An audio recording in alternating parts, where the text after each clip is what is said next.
Bismillahirrahmanirrahim. Assalamualaikum warahmatullahi wabarakatuh. Alhamdulillahirabbil alamin. Nahmaduhu wa nasta'inuhu wa nastaghfiruh wa na'udzubillahi min syururi anfusina wa min sayyiati a'malina. May yahdihillahu fala mudhillalah wa may yudhlilhu fala hadiyalah. Allahumma shalli wa sallim ala sayyidina Muhammadin wa ala alihi wa sahbihi ajmain. Amma ba'du.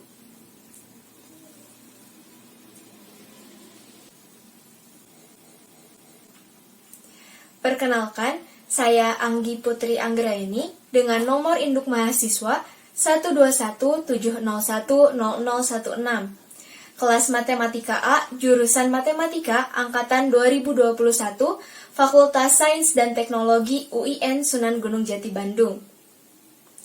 Saya merekam video ini pada hari Senin, tanggal 11 Juli 2022, bertempat di kediaman saya sendiri, yaitu di daerah Balai Endah, Kabupaten Bandung.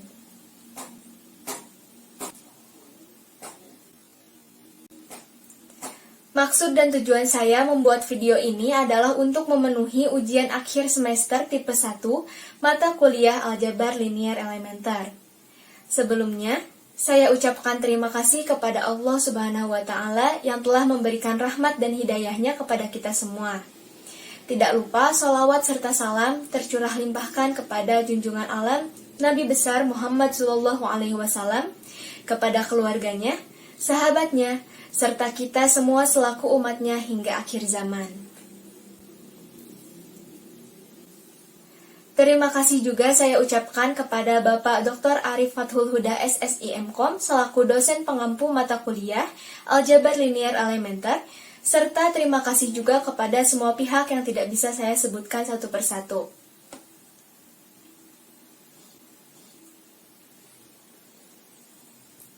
Pada kesempatan ini, saya akan memaparkan satu bab mengenai ruang vektor yang terdiri dari beberapa subbab.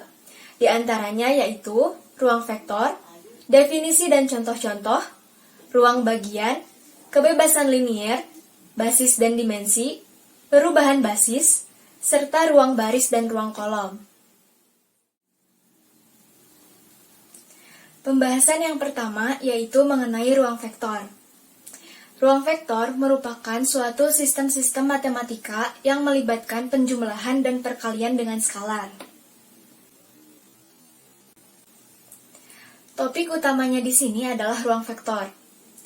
Ruang vektor di sini disusun atau dibentuk dari himpunan vektor dan tidak semua himpunan vektor dapat menjadi ruang vektor. Terdapat beberapa syarat jika himpunan vektor ingin menjadi ruang vektor, yaitu operasi penjumlahan dan operasi perkalian skalar yang bersifat tertutup. Juga himpunan vektor ini harus memenuhi 8 sifat atau aksioma. Setelah himpunan vektor tersebut mencakup operasi penjumlahan dan perkalian skalar yang bersifat tertutup, serta memenuhi 8 aksioma, barulah himpunan vektor tersebut dapat menjadi ruang vektor. Jadi intinya, ruang vektor itu disusun dari himpunan vektor. Nah, setiap himpunan pasti mempunyai himpunan bagian. Maka, himpunan bagian berasal dari himpunan vektor. Himpunan bagian adalah subset dari suatu himpunan lainnya, di mana himpunan bagian tersebut termuat dalam himpunan lainnya yang disebutkan sebelumnya. Karena syarat himpunan bagian salah satunya adalah penjumlahan dan perkalian skalar yang bersifat tertutup, maka himpunan bagian juga syaratnya itu penjumlahan dan perkalian skalar yang bersifat tertutup juga. Himpunan bagian yang mencakup penjumlahan dan perkalian skalar yang bersifat tertutup bisa disebut sebagai ruang bagian. Ruang bagian pasti mempunyai bagian dari sesuatu, yaitu bagian dari ruang vektor. Jika sudah dipastikan bahwa himpunan bagian mempunyai kedua operasi ini, maka himpunan bagian itu sudah pasti disebut ruang bagian yang merupakan bagian dari ruang vektor. Jadi, semua yang diilustrasikan di sini saling berkorelasi antara satu dengan yang lainnya. Pembahasan selanjutnya yaitu mengenai aksioma ruang vektor yang menjadi salah satu syarat suatu himpunan dapat disebut sebagai ruang vektor. Himpunan V dikatakan membentuk suatu ruang vektor jika bersifat tertutup dan memenuhi 8 aksioma. Bersifat tertutup di sini artinya jika suatu himpunan yang anggotanya dijumlahkan atau dikalikan dengan anggota dari himpunan itu sendiri, maka hasilnya berupa anggota himpunan bilangan itu sendiri. Selanjutnya, harus memenuhi 8 aksioma yang terdiri dari operasi penjumlahan dan operasi perkalian skalar. A1 sampai dengan A4 merupakan operasi penjumlahan, dan A5 sampai dengan A8 merupakan operasi perkalian skalar. Aksioma pertama yaitu bersifat komutatif, di mana X plus Y sama dengan Y plus X untuk setiap X dan Y di V. Aksioma kedua yaitu bersifat asosiatif, di mana X plus Y plus Z sama dengan X plus Y plus Z untuk setiap X, Y, dan Z di V. Aksioma ketiga yaitu terdapat unsur 0, di mana terdapat elemen 0 di V sehingga X plus 0 itu sama dengan X untuk setiap X elemen V. Aksioma keempat yaitu terdapat inverse penjumlahan, di mana untuk setiap X elemen V terdapat elemen negatif X di V sehingga X plus min X sama dengan 0. Aksioma kelima yaitu bersifat distributif terhadap penjumlahan vektor, di mana alfa kali X plus Y sama dengan alfa X plus alfa Y untuk setiap skalar alfa dan setiap X dan Y di V. Aksioma keenam yaitu bersifat distributif terhadap penjumlahan skalar, di mana alfa plus beta dikalikan dengan X sama dengan alfa X plus beta Y untuk setiap skalar alfa dan beta dan setiap X elemen V. Aksioma ketujuh yaitu bersifat asosiatif terhadap perkalian skalar, di mana alfa beta dikalikan dengan X sama dengan alfa dikalikan dengan beta X untuk setiap skalar alfa dan beta dan setiap X elemen V. Aksioma ke-8 yaitu terdapat nilai satuan skalar, di mana 1 kali X itu sama dengan X untuk setiap X elemen V. Jadi, jika himpunan V bersifat tertutup dan memenuhi 8 aksioma yang telah disebutkan, maka himpunan V dapat dikatakan sebagai ruang vektor.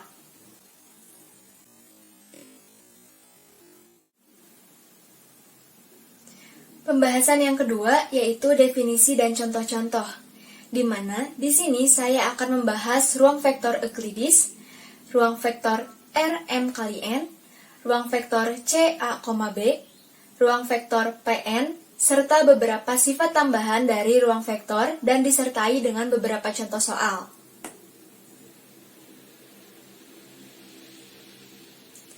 Ruang vektor Euclides merupakan ruang vektor yang paling elementer. Ruang vektor Euclides dinotasikan dengan Rn, dengan n sama dengan 1, 2, 3, dan seterusnya. Misalnya, pada vektor R2, vektor-vektor tak nol dalam R2 dapat dinyatakan secara geometris oleh segmen-segmen garis yang berarah. Gambaran geometris ini juga akan membantu dalam membayangkan bagaimana operasi-operasi perkalian dan penjumlahan skalar bekerja dalam R2.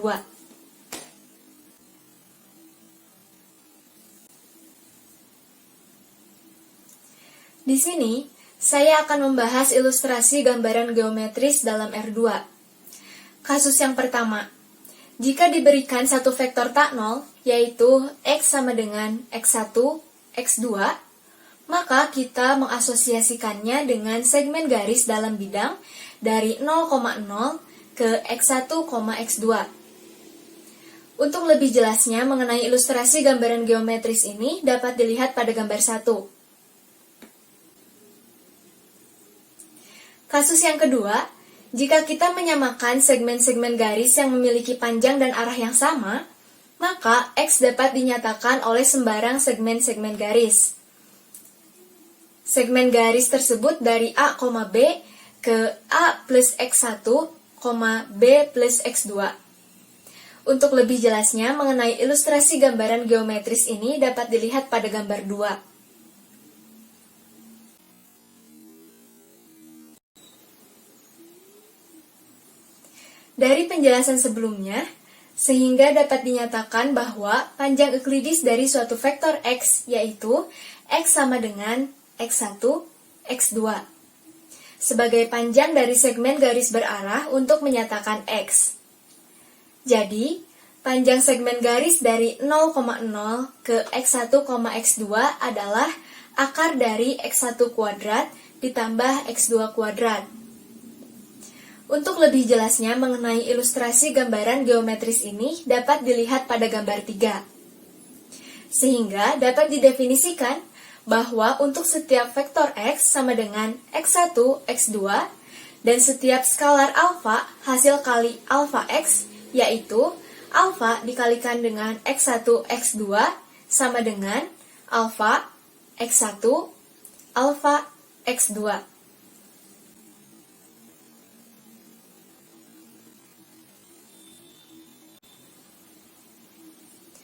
Selanjutnya, yaitu contoh ruang vektor Euclides.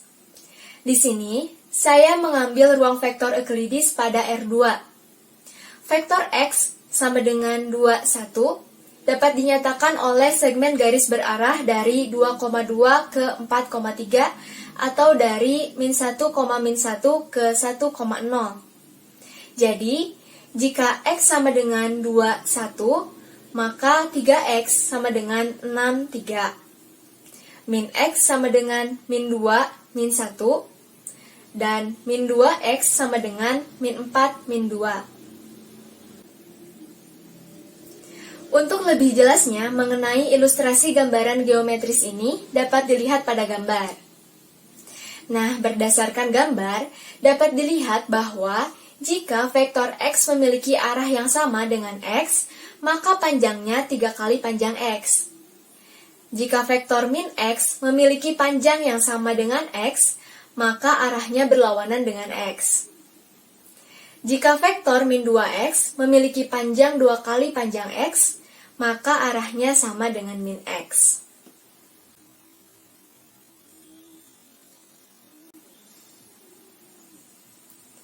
Pembahasan selanjutnya yaitu perkalian dan penjumlahan skalar. Pada umumnya, perkalian dan penjumlahan skalar dalam ruang vektor Euclides didefinisikan oleh alfa X dikalikan alfa X1, alfa X2, sampai dengan alfa Xn dan X plus Y dikalikan dengan X1 plus Y1, X2 plus Y2, sampai dengan Xn plus Yn. Untuk semua X dan Y elemen Rn dan semua skalar alfa. Untuk lebih jelasnya mengenai perkalian dan penjumlahan skalar, dapat dilihat pada gambar.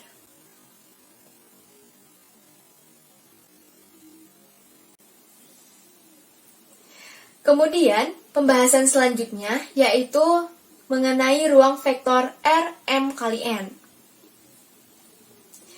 Rm kali N menyatakan semua matriks M kali N dengan entry bilangan real.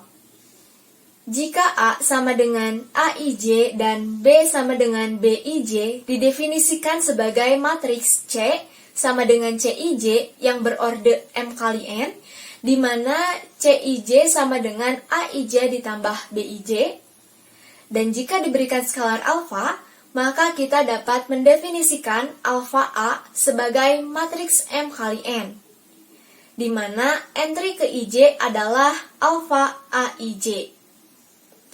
Jadi, dengan mendefinisikan operasi-operasi pada himpunan Rm kali N, kita telah membentuk suatu sistem matematika.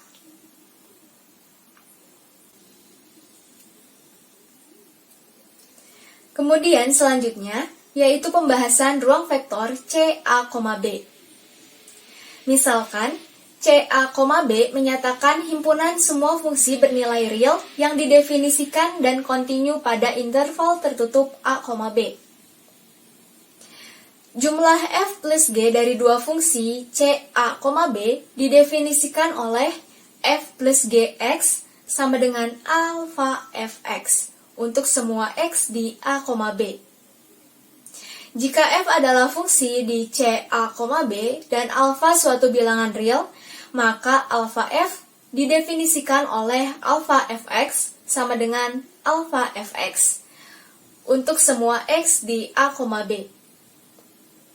Sehingga, untuk menunjukkan aksioma pertama ruang vektor f plus g sama dengan g plus f, diperoleh f plus gx sama dengan fx plus gx sama dengan gx plus fx sama dengan g plus fx untuk setiap x di a, b.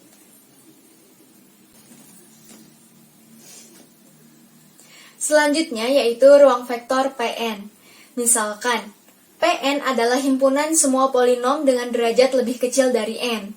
Didefinisikan P plus Q dan alfa P oleh P plus Q x sama dengan Px plus Qx dan alfa P x sama dengan alfa Px untuk semua bilangan real x. Sehingga dapat diperlihatkan bahwa aksioma-aksioma A1 sampai dengan A8 dipenuhi. Jadi, Pn dengan penjumlahan dan perkalian skalar fungsi yang biasa merupakan suatu ruang vektor.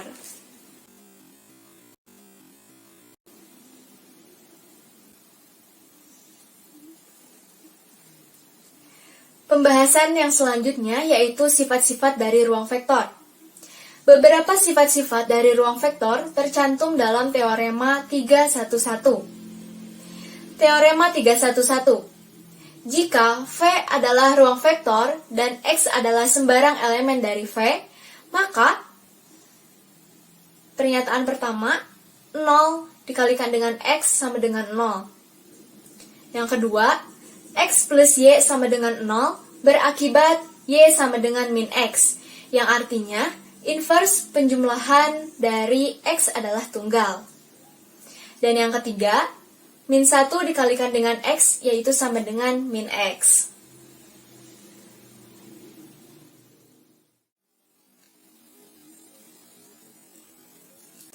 Pembahasan yang ketiga yaitu ruang bagian atau subhimpunan. Himpunan bagian di sini misalnya A himpunan bagian dari B yang anggotanya merupakan bagian dari himpunan B.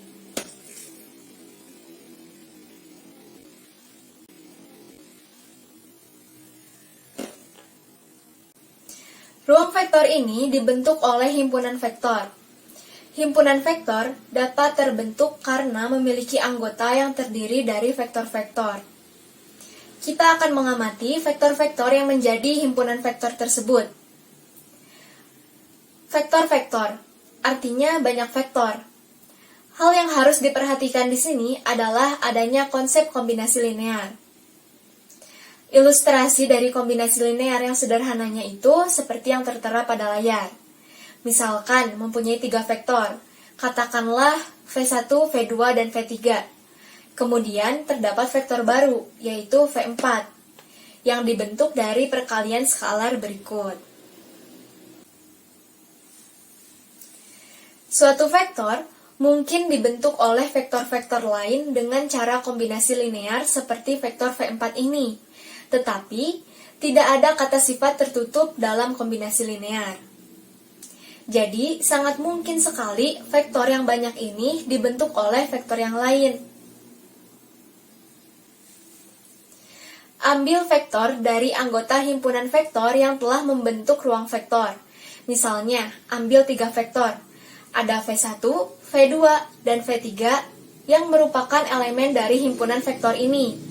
Misalnya, nama himpunan vektor itu H1. Jadi, V1, V2, V3 merupakan elemen dari H1 yang telah membentuk ruang vektor R1. Misalnya, kita buatkan kombinasi linear dari vektor V1, V2, V3 ini. Misalkan, VI itu sama dengan alfa 1 V1 ditambah alfa 2 V2 ditambah alfa 3 V3. Jika menggunakan alfa 1, alfa 2, dan alfa 3 lalu divariasikan, maka akan membentuk vektor baru yang lainnya lagi dan menghasilkan VI yang banyak dan membentuk satu himpunan vektor lagi. Nah, himpunan vektor ini adalah himpunan vektor yang dibentuk oleh V1, V2, dan V3 dengan cara kombinasi linear. Vektor yang ada dalam himpunan ini adalah vektor yang direntang atau biasa disebut span dari V1, V2, dan V3.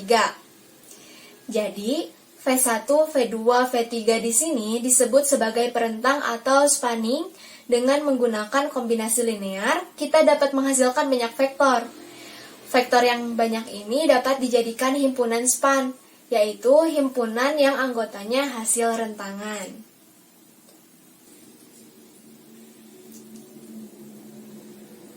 Kita beralih pada definisi dari ruang bagian. Definisi dari ruang bagian yaitu, jika S adalah subhimpunan tak kosong dari suatu ruang vektor V, dan S memenuhi syarat-syarat sebagai berikut. Yang pertama, alpha X elemen S jika X elemen S untuk sembarang skalar alfa. Yang kedua, X plus Y elemen S jika X elemen S dan Y elemen S. Maka, S disebut ruang bagian atau subspace dari V.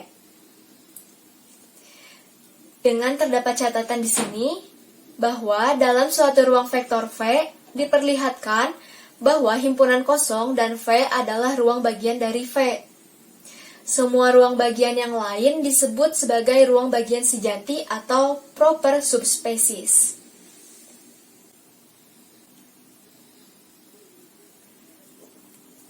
Selanjutnya, contoh dari ruang bagian.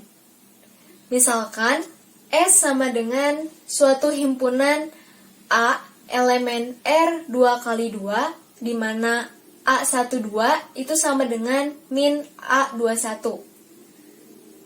Himpunan S di sini membentuk suatu ruang bagian dari R 2 kali 2. Karena, yang pertama, jika A elemen S, maka A harus berbentuk A sama dengan A, B, min B, C, sehingga alfa A itu sama dengan alfa A, alfa B, min alfa B, alfa C.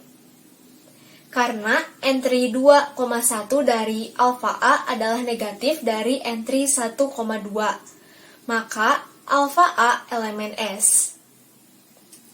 Yang kedua, jika A, B elemen S, maka A dan B harus berbentuk A sama dengan A, B, min B, C, dan B sama dengan D, E, min E, F. Oleh karena itu, A plus B itu sama dengan A plus D, B plus E, min B plus E, C plus F. Sehingga terbukti bahwa A plus B itu elemen dari S.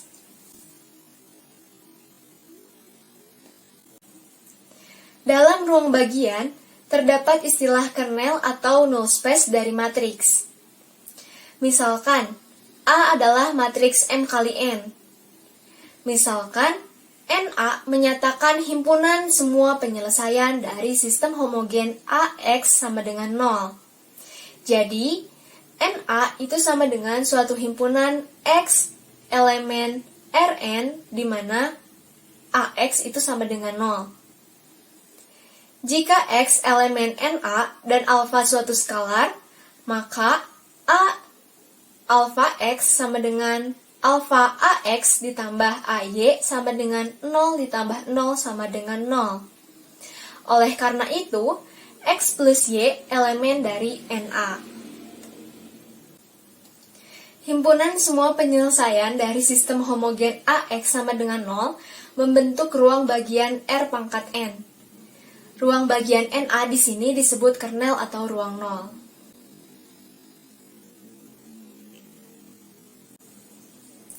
Selanjutnya, di sini saya akan membahas contoh dari kernel atau ruang nol. Tentukan NA jika A sama dengan 1, 1, 1, 0, 2, 1, 0, 1. Penyelesaiannya, dengan reduksi Gauss-Jordan, maka diperoleh matriks augmented sebagai berikut.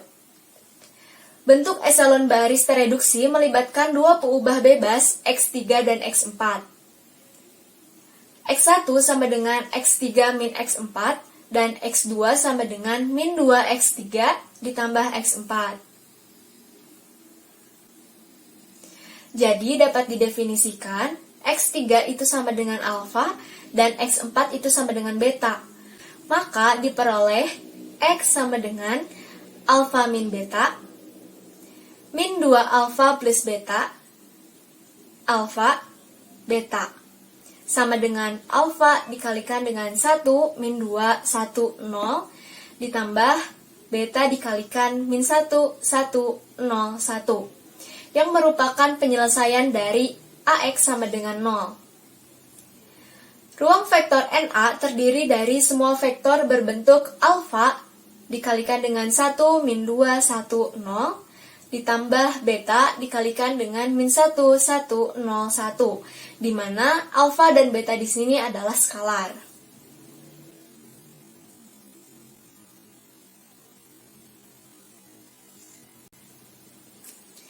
Dalam ruang bagian juga terdapat istilah span dan spanning set, atau rentang dan himpunan perentang.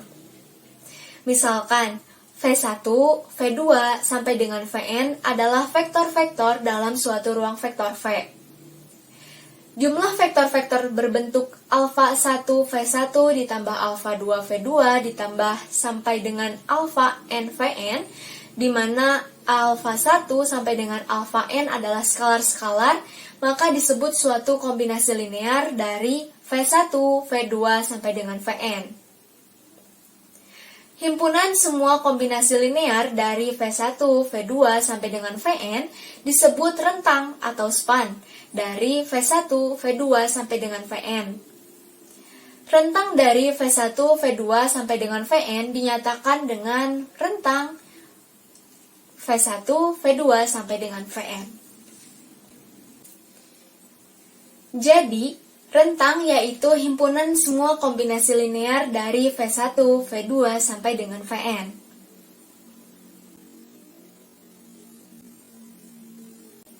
Selanjutnya, rentang atau span dijelaskan lebih lanjut dalam teorema 321. Jika V1, V2 sampai dengan Vn adalah elemen-elemen dari suatu ruang vektor V, maka rentang V1, V2 sampai dengan Vn adalah sebuah ruang bagian dari V. Sedangkan, definisi dari himpunan perentang itu sendiri yaitu himpunan V1, V2 sampai dengan Vn akan disebut sebagai himpunan perentang untuk V jika dan hanya jika setiap vektor dalam V dapat ditulis sebagai kombinasi linear dari V1, V2 sampai dengan Vn.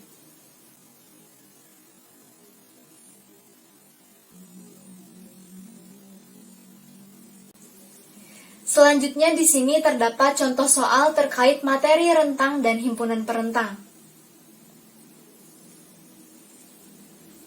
Misalkan, S adalah suatu himpunan U1, U2, U3 dengan U1 itu sama dengan 1,0,0, U2 sama dengan 0,1,0, dan U3 sama dengan 0,0,1. Periksa apakah himpunan S merentang di R3. Penyelesaiannya, ambil sebarang W sama dengan A1, A2, A3 yang merupakan elemen di R3. Perhatikan bahwa W itu sama dengan A1, A2, A3. Berarti W sama dengan A1,0,0 ditambah 0,A2,0 ditambah 0,0,A3. W sama dengan A1 dikali 1,0,0 ditambah A2 dikali 0,1,0 ditambah A3 dikali 0,0,1. Jadi W sama dengan A1U1 ditambah A2U2 ditambah A3U3. Sehingga dengan demikian, himpunan S merentang di R3.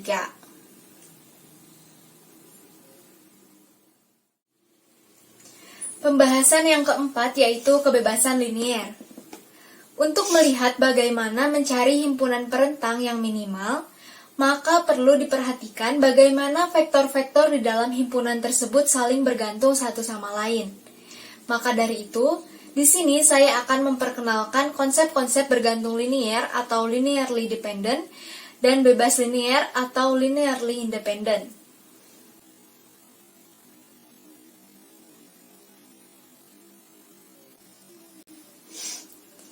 Pertama, di sini saya akan membahas terlebih dahulu linearly independent atau bebas linear.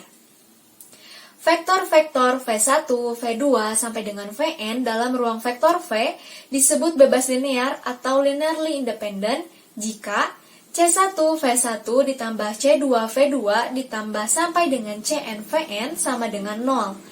Hal tersebut mengakibatkan semua skalar-skalar C1, C2 sampai dengan Cn harus sama dengan 0.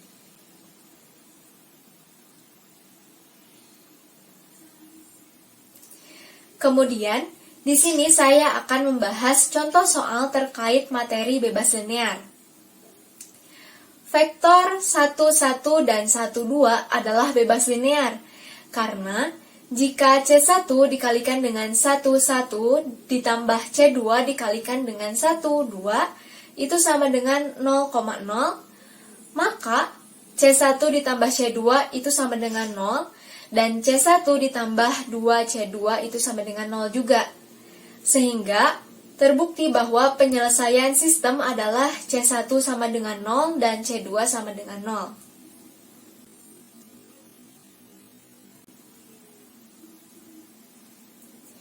Pembahasan selanjutnya yaitu bergantung linear atau linearly dependent. Vektor-vektor V1, V2 sampai dengan Vn dalam ruang vektor V disebut bergantung linear atau linearly dependent jika terdapat skalar-skalar C1, C2 sampai dengan Cn yang tidak semuanya 0. Sehingga C1, V1 ditambah C2, V2 sampai dengan Cn, Vn sama dengan 0.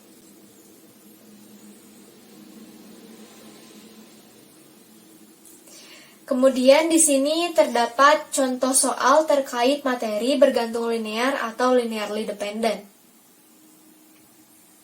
Misalkan X itu sama dengan 1, 2, 3 transpose, vektor-vektor E1, E2, E3, X bergantung linear, karena E1 ditambah 2E2 ditambah 3E3 min X itu sama dengan 0. Dan dalam kasus ini, C1 itu sama dengan 1, C2 itu sama dengan 2, C3 itu sama dengan 3, dan C4 itu sama dengan min 1.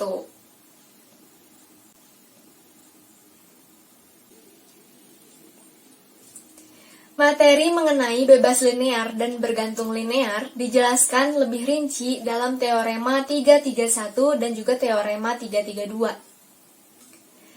Teorema 331 berbunyi, misalkan X1, X2 sampai dengan Xn adalah n vektor dalam Rn. Dan misalkan Xi itu sama dengan X1i, X2i sampai dengan Xni transpose. Untuk I sama dengan 1 sampai dengan n. Jika X sama dengan X1, X2 sampai dengan Xn, maka vektor-vektor X1, X2 sampai dengan Xn adalah bergantung linear jika dan hanya jika X tersebut singular. Teorema 332 yang berbunyi, misalkan V1, V2 sampai dengan Vn adalah vektor-vektor dalam ruang vektor V. Suatu vektor V, elemen rentang dari V1, V2 sampai dengan Vn dapat ditulis sebagai kombinasi linear dari V1, V2 sampai dengan Vn secara tunggal jika dan hanya jika V1, V2 sampai dengan Vn tersebut bebas linear. Pembahasan yang kelima yaitu basis dan dimensi. Himpunan perentang dari suatu vektor adalah minimal jika elemen-elemennya bebas linear. Elemen-elemen dari himpunan perentang minimal dapat membentuk suatu blok pembangun yang dasar untuk keseluruhan ruang vektor yang bersangkutan. Sehingga, sebagai akibatnya dapat dikatakan bahwa elemen-elemen ini membentuk basis untuk ruang vektor.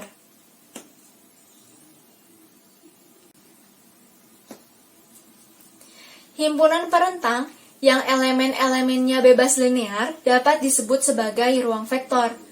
Jadi, himpunan perentang untuk suatu ruang vektor adalah minimal elemen-elemennya harus bebas linear, dan elemen-elemen tersebut minimal harus membentuk blok pembangun yang dasar untuk keseluruhan ruang vektor yang bersangkutan. Sehingga, elemen-elemen tersebut dapat dikatakan membentuk basis untuk suatu ruang vektor. Misalkan, V adalah ruang vektor. Jika V memiliki basis yang terdiri dari n vektor, maka dapat dikatakan V memiliki dimensi n. Kemudian, ada 3 kemungkinan suatu ruang vektor memiliki dimensi.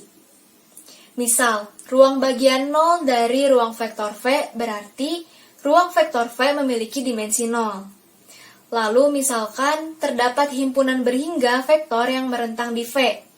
Jika ya, maka ruang vektor V memiliki dimensi hingga, sedangkan jika tidak, berarti ruang vektor V memiliki dimensi tak hingga.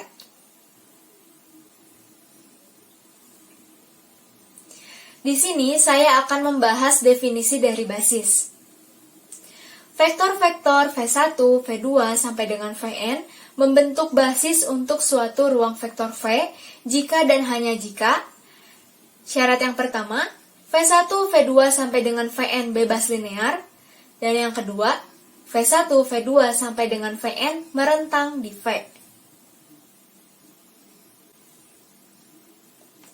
Contoh dari basis baku.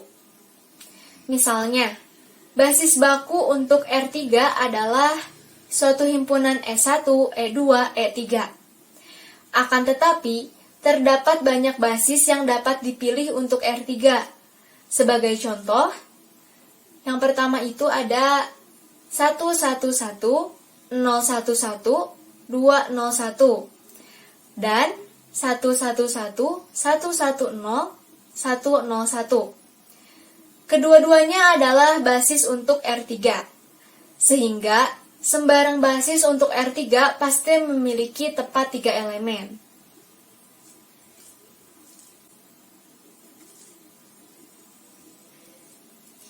Pembahasan lebih rinci mengenai basis terdapat dalam teorema 341. Jika suatu himpunan V1, V2 sampai dengan Vn adalah himpunan yang merentang suatu ruang vektor V, maka himpunan sembarang dari M vektor di V, di mana M di sini lebih besar dari N, bergantung linear.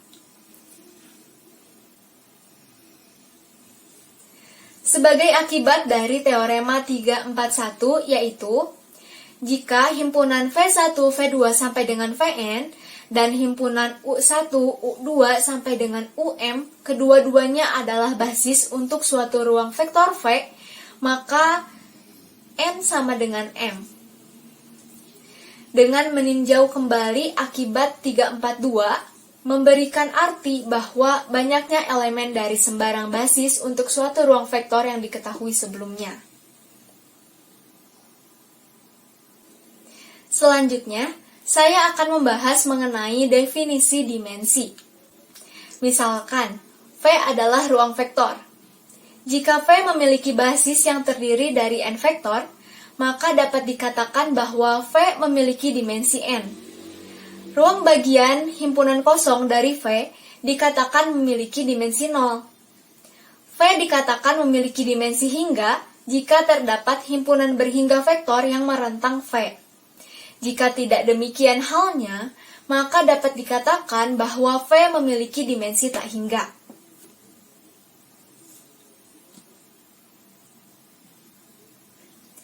Contoh soal dimensi yaitu, misalkan P adalah ruang vektor dari semua polinom.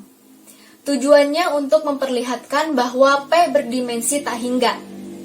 Seandainya P berdimensi hingga, misalnya berdimensi n, maka sembarang himpunan yang terdiri dari n plus 1 vektor akan bergantung linear.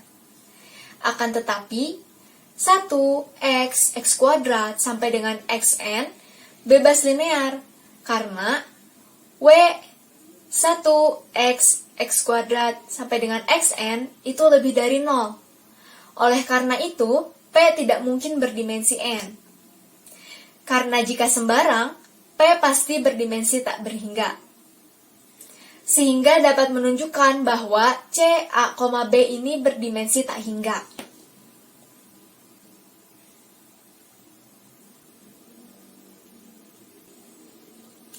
Selanjutnya saya akan membahas teorema 343 dan teorema 344 mengenai materi basis dan dimensi. Untuk teorema 343 yang berbunyi, jika V adalah ruang vektor dengan dimensi n lebih dari 0. Yang pertama, sembarang himpunan n vektor bebas linear merentang V. Yang kedua, sembarang n vektor yang merentang V adalah bebas linear. Untuk teorema 344 yang berbunyi, jika V merupakan suatu ruang vektor berdimensi n lebih dari 0, maka 1. Tidak ada himpunan dengan jumlah vektor yang lebih kecil dari M dapat merentang V. 2. Semua subhimpunan yang lebih sedikit dari N vektor yang lebih bebas linear dapat diperluas untuk membentuk basis dari V. 3. Sembarang himpunan perentang yang terdiri lebih dari N vektor dapat dikecilkan untuk membentuk basis dari V.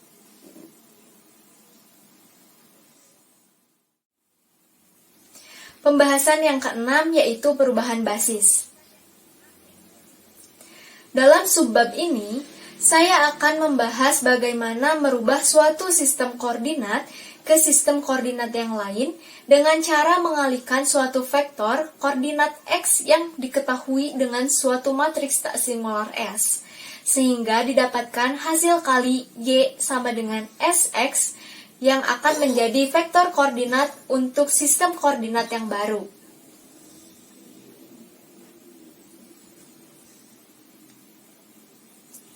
Pertama, di sini saya akan merubah koordinat dalam R⁻². Basis baku untuk R2 adalah E1, E2.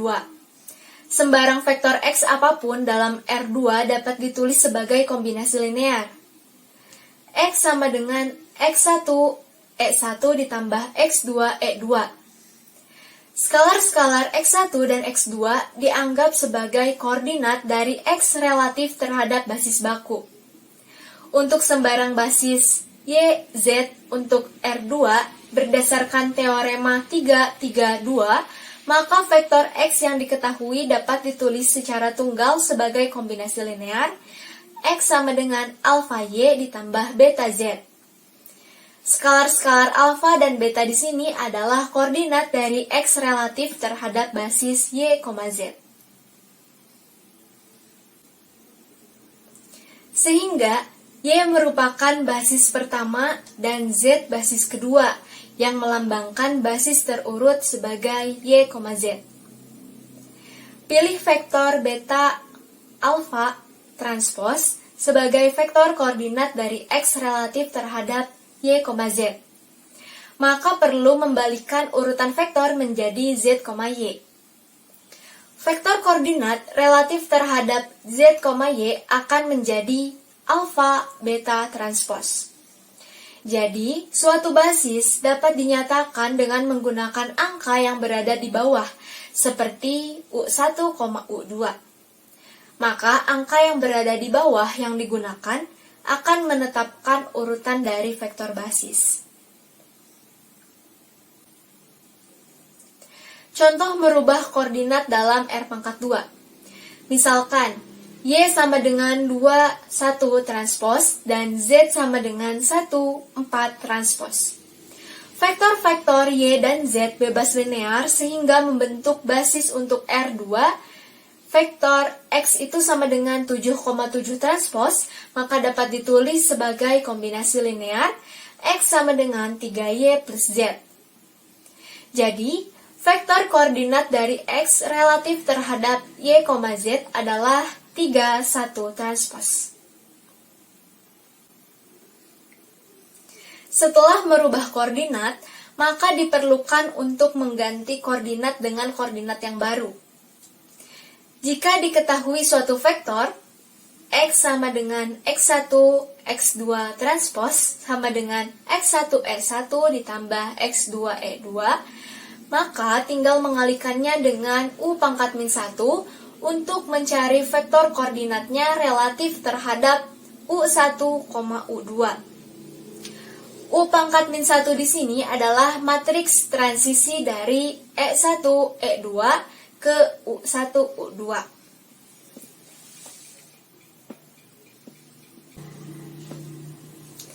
Contoh mengganti koordinat.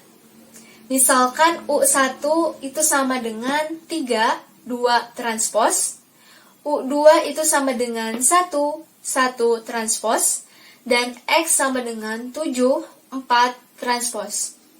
Carilah koordinat X relatif terhadap U1 dan U2. Penyelesaiannya, matriks transisi dari suatu himpunan E1, E2 ke suatu himpunan U1, U2 adalah inverse dari U sama dengan U1, U2 sama dengan 3, 1, 2, 1. Jadi, C sama dengan U pangkat min 1 dikalikan dengan X, sama dengan 1, min 1, min 2, 3, dikalikan dengan 7, 4, yaitu sama dengan 3, min 2. Adalah vektor koordinat yang diinginkan, dan dapat kita ketahui bahwa X itu sama dengan 3, U1, min 2, U2.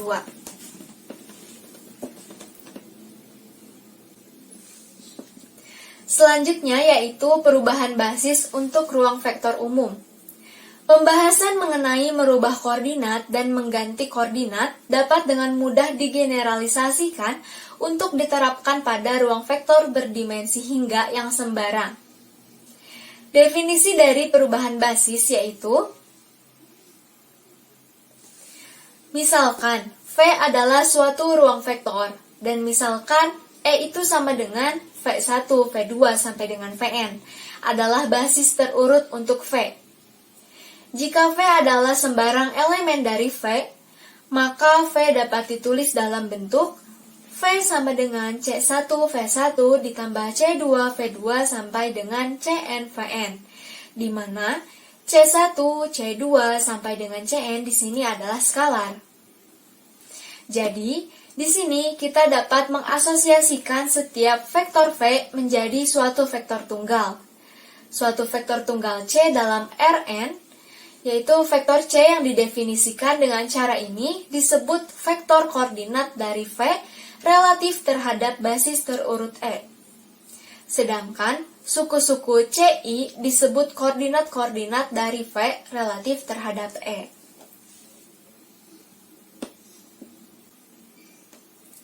Contoh soal untuk materi perubahan basis.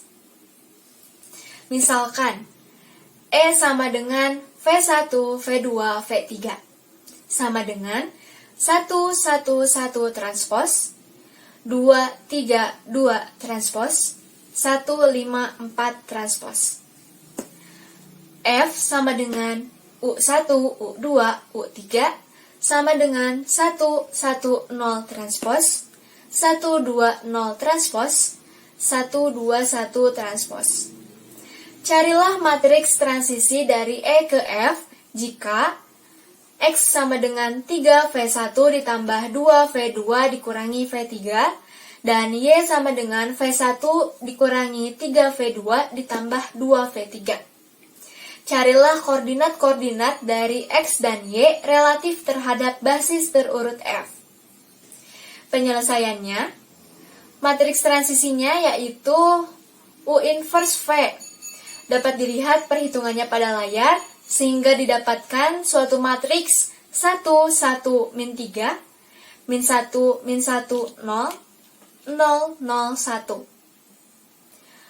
Vektor-vektor koordinat X dan Y relatif terhadap basis terurut F, sehingga diperoleh XF itu sama dengan 1, 1, min 3, min 1, min 1, 0, 0, 0, 1, dikalikan dengan 3, 2, min 1, menghasilkan 8, min 5, 3. Dan juga YF itu sama dengan 1, 1, min 3, min 1, min 1, 0, 0, 0, 1, dikalikan dengan 1, min 3, 2, yaitu hasilnya min 8, 2, 3. Sehingga di sini dapat membuktikan bahwa 8U1 dikurangi 5U2 ditambah 3U3 itu sama dengan 3V1 ditambah 2V2 dikurangi V3. Min 8U1 ditambah 2U2 ditambah 3U3 itu sama dengan V1 dikurangi 3V2 ditambah 2V3. Pembahasan ketujuh atau yang terakhir, yaitu ruang baris dan ruang kolom dari suatu vektor. Di sini saya akan membahas mengenai definisi ruang baris dan ruang kolom. Jika A adalah matriks M kali N, maka ruang bagian dari R1 kali N yang direntang oleh vektor-vektor baris dari A disebut ruang baris dari A. Ruang bagian dari Rm yang direntang oleh vektor-vektor kolom dari A disebut ruang kolom dari A.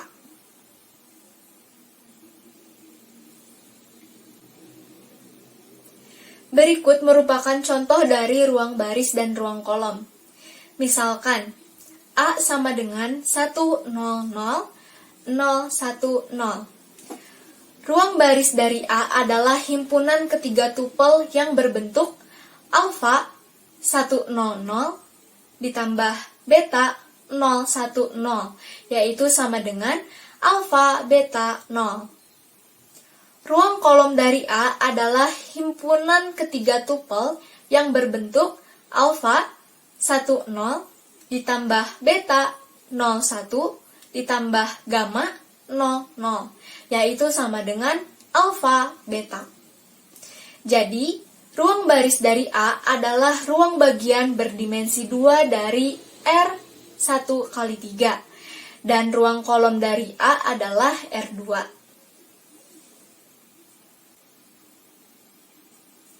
Pembahasan lebih rinci dijelaskan dalam Teorema 361.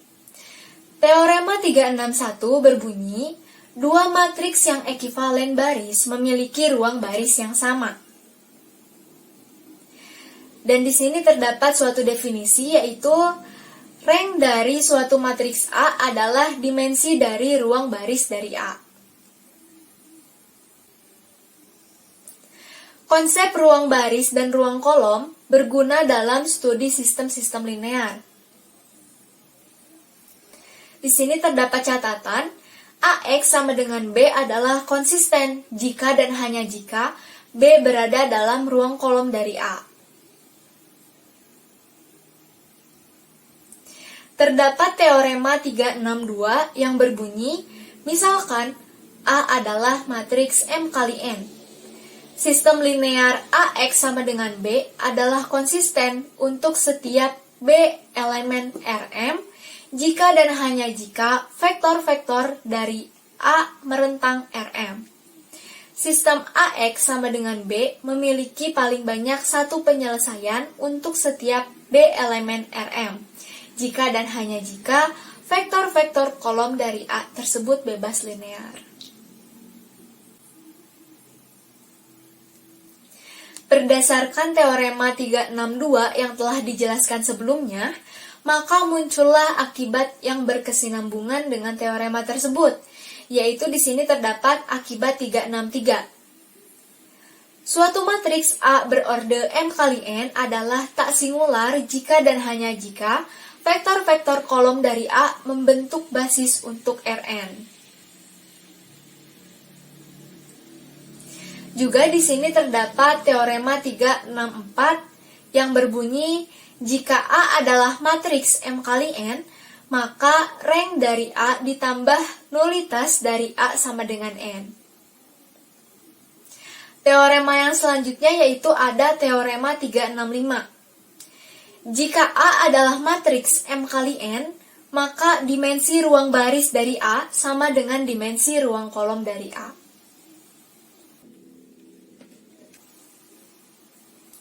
Selanjutnya, di sini saya akan membahas contoh soal pembentukan basis untuk suatu ruang kolom.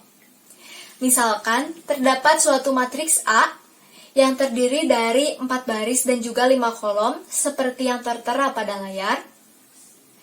Dan bentuk eselon baris dari A tersebut diperoleh matriks U, seperti yang tertera pada layar. Semua satu utama terjadi di kolom-kolom pertama, kedua, dan kelima. Jadi, dapat diperoleh bahwa A1 itu sama dengan 1 min 1, 0, 1. A2 sama dengan min 2, 3, 1, 2. Dan A3 sama dengan 2, min 2, 4, 5. Membentuk basis untuk ruang kolom dari A. Cukup sekian yang dapat saya sampaikan. Mohon maaf apabila ada kesalahan. Subhanakallahumma wa bihamdika, asyhadu an la ilaha illa anta, astaghfiruka wa atubu ilaik. Wabillahi taufiq wal hidayah. Wassalamualaikum warahmatullahi wabarakatuh.